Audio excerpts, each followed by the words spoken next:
Detik pertemuan itu menjadi sejarah yang tak terencana. Kita sepasang merpati di awanan biru menyusun impian. Lalu cintaku padamu lahir tak terucap, indah tak terpandang.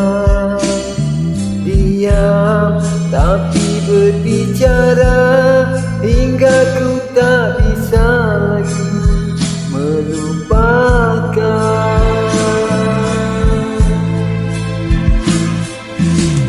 Biarpun malam tak berteman bulan namun cerah, tetap di ruang mata sejambak mawar. Sekurung harum mata, itulah dirimu di pandangan yang pertama. Sewaktu mula bertemu, namun nyata yang tersurat dan tersirat. Dua dunia yang menjadi satu, tidak mungkin bersepadan untuk kau tinggalkan selamanya.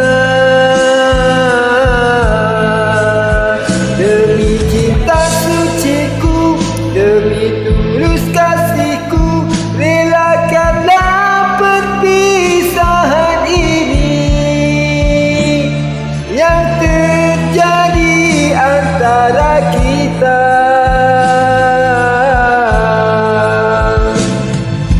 Zahirmu putih bersih, batinmu penuh noda,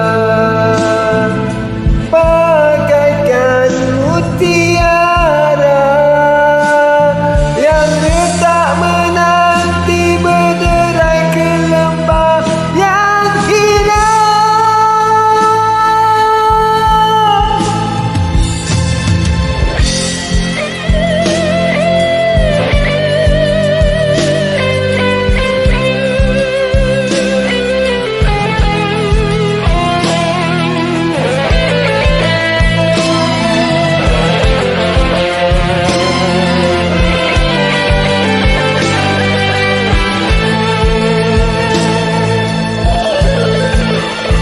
Demi cinta suciku, demi tulus kasihku, relakanlah perpisahan ini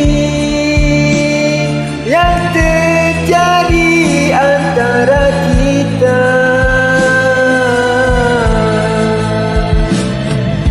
Zahirmu putih bersih, batinmu penuh noda, bagaikan mutiara yang letak menanti berderai ke lembah yang indah.